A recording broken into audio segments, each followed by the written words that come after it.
Health இன்சூரன்ஸ்லேருந்து ஒரு ஃபேமிலிக்கான ஒரு protections 18% GST பே பண்ணிட்டு இருந்தாங்க, இன்னைக்கு இல்லை.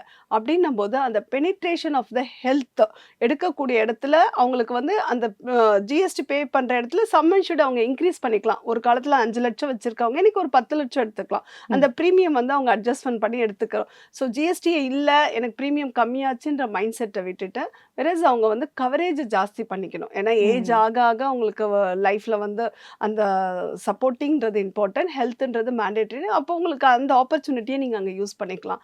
அதே போல் ஒரு லைஃப் இன்சூரன்ஸ்லையும் எனக்கு ஜிஎஸ்டி ஆமா. குறைவாயிட்டனால ஒரு டேர்ம் இன்சூரன்ஸ்க்குலாம் அவங்க வந்து ஒரு நல்ல ப்ரொடெக்ஷன்ஸ் கொடுக்கலாம். இதெல்லாம் வந்து அவங்களுடைய லைஃப் வாழ்வாதாரத்தை மேலும் வந்து கொண்டு போகிறதுக்கான ஆப்பர்ச்சுனிட்டிஸ். இதனால ஹெல்த் எல்லாம் உள்ள வரதுனால ஹாஸ்பிட்டல்ஸ்ல என்ன பண்ணுவாங்கன்னா, ஹெல்த் இன்சூரன்ஸ் வந்து நெறைய பேர் உள்ள வரதுனால, அவங்களுக்கும் வந்து அது ஒரு பிசினஸாவும் இருக்கலாம். பட் ஹாஸ்பிட்டல்ஸ்லயும் ஹெல்த் இன்சூரன்ஸ் இருக்கவங்களுக்கு இன்னும் முக்கியத்துவம் குடுப்பாங்க.